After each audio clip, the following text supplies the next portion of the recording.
So in this presentation, we will discuss how to write a survey paper. But even if you don't write a survey paper, this presentation will be helpful to understand how to summarize the existing work, because any researcher needs to summarize the existing work even before he starts his own work.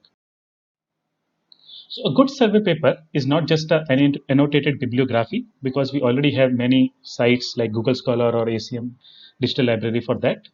Rather, a good survey is one which provides very insightful summary of the existing work, and it is also a natural tutorial for readers to get started in a field. So just imagine your survey papers could be very helpful for a beginner, a graduate student, or for a policymaker, or someone who is from a related area and he wants to catch up the developments in your area.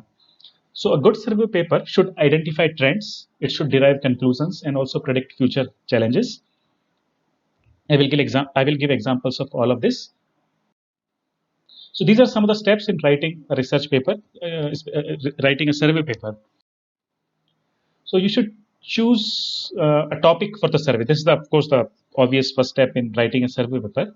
Now you have to make your own, decision of how many papers you can choose and still write a insightful summary. I personally take, topics where there are between, 50 to uh, 200 papers on the topic, because if there are too many papers on the topic, it's very difficult to write an insightful survey paper. And if your topic is very broad, you should narrow down the scope like this. So if someone wants to write a survey paper on artificial intelligence, it is just not even possible. So you may go down, and maybe you may be able to write a survey paper on a small aspect of deep learning. Now, on your topic, no one else should have written a survey paper.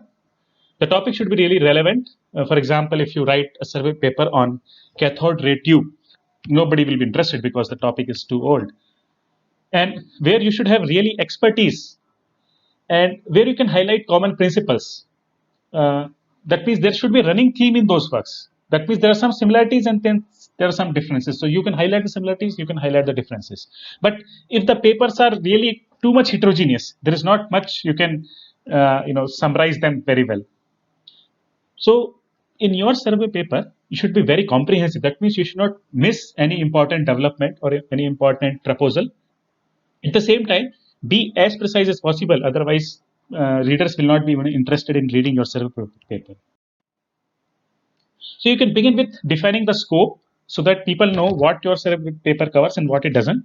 So here is an example where this survey paper covers multi-core CPUs, where they have architecturally asymmetric CPU cores, but not those processors where differences arise due to cores having different circuit designs and so on. Right. So now, so this is very helpful for a reader to understand whether I should go into this survey paper or not. And if others have written related survey paper on the topic, you can distinguish your paper from others, or you can show the the coverage of your paper and contrast it with that of other papers. Here is an example of that. Now, how to search papers on a topic?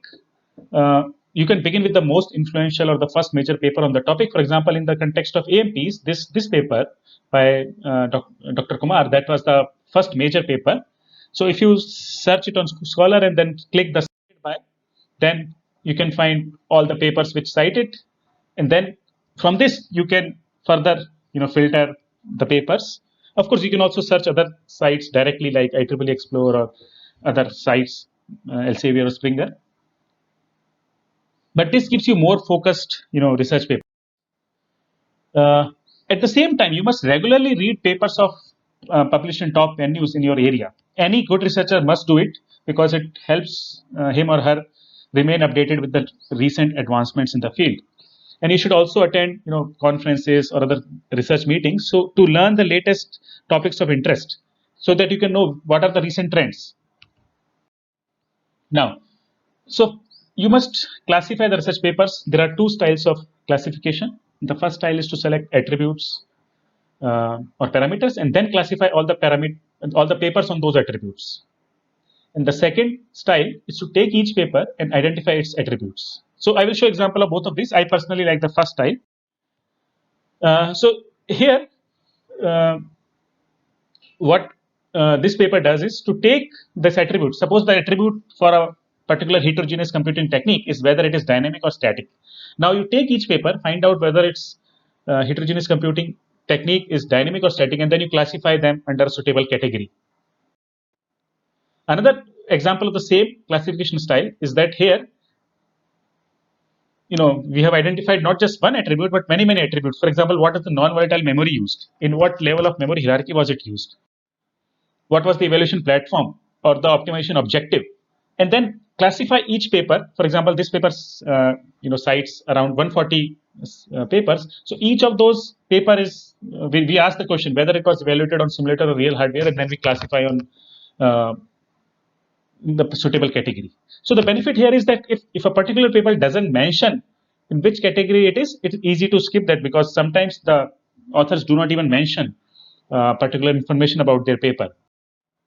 So in the classification style 2, here they take each paper and then mention what is the category in which it falls, and that category need not be binary. That category you can have different values. For example, this is the advantage of this classification style, that you can mention, you can give comments about the you can you here you are not only saying whether this technique has that attribute or not, but how much of that attribute, or what are the specific values of that attribute. For example, here they are saying what is the minimum RF input power, this much, what is the frequency, this much, what is the technology, like this. Now you can also show paper organization, which is very helpful because survey papers generally tend to become very long. So if you show the paper organization, the reader can directly jump to the topic or the section of his interest. Here is another way of showing paper organization. Here it is shown more in terms of the relation between different concepts. The previous slide showed just mostly the section organization. This one shows their logical connection. At the same time, in which section are those points mentioned or discussed.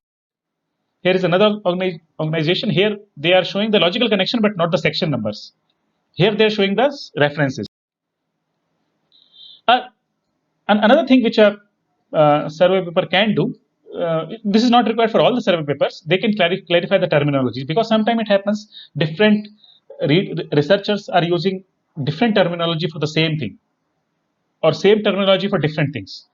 So here you can classify that, you can clarify what means what, so that people can be more informed about usage of the terminology. Now, another very important point is to summarize the paper, because apart from even if you have classified the attributes, each technique has its own unique working. It is not just so that's why if you present a summary, that summary will be very helpful for developers who need the low level details of each paper. So you have to be able to pinpoint the exact contribution or key idea of each paper, just like a swan can separate milk from water. So here you should be able to identify the exact contribution of each paper and skip unnecessary details, right? And while trying to summarize the paper, do not just copy paste the text from the paper. Instead, write in your own language.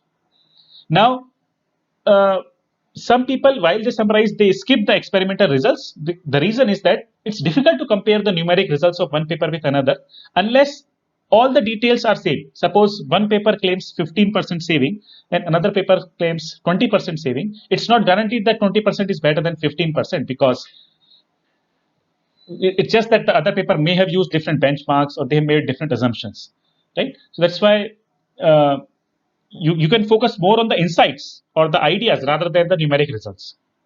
And while trying to summarize the paper, you should be able to make your own comments. What is the advantage of this technique, or what are the limitations of this technique?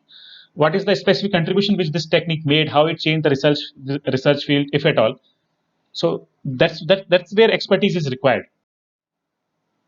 So you should not allow the survey paper to become boring, because generally, as I said, survey papers are already very long.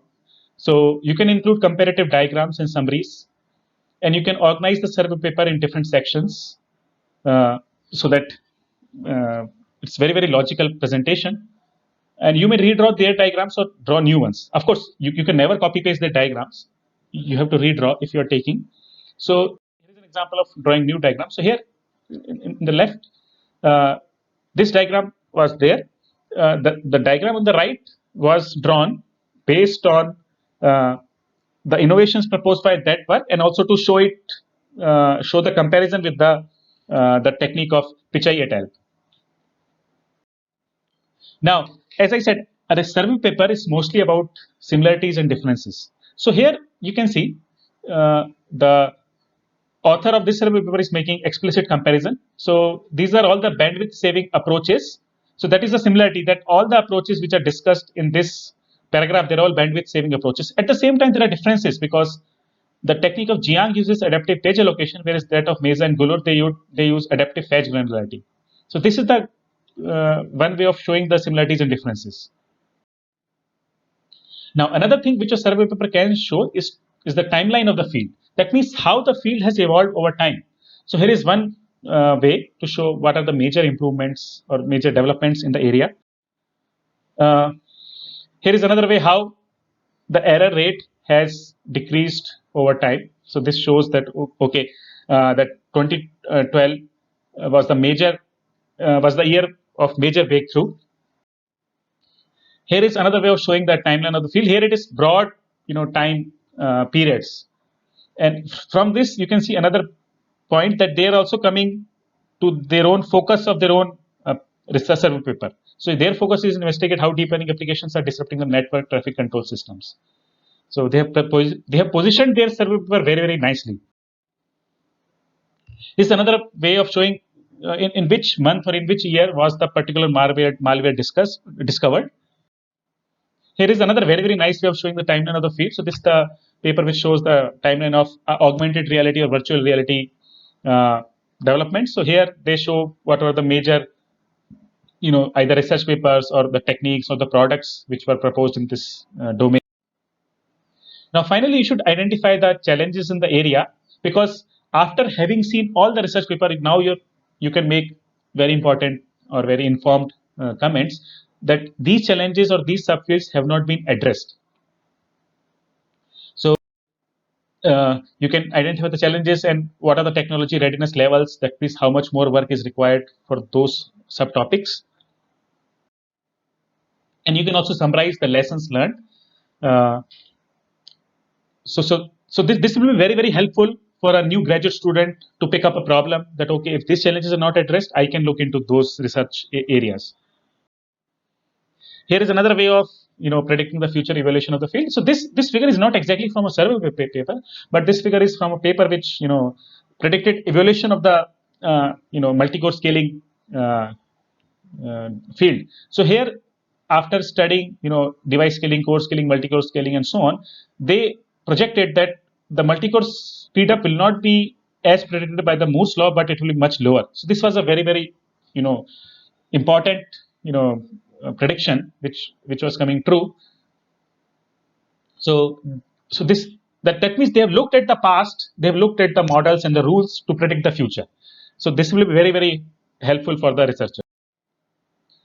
So here is another example of predicting the future. So based on the knowledge of the history and evaluation of this field, you can predict the impact on related fields. So for example, so this one is from a survey paper on security of GPUs. So based on the study of security of GPUs, they are making a comment on the security of other processing units like TPU.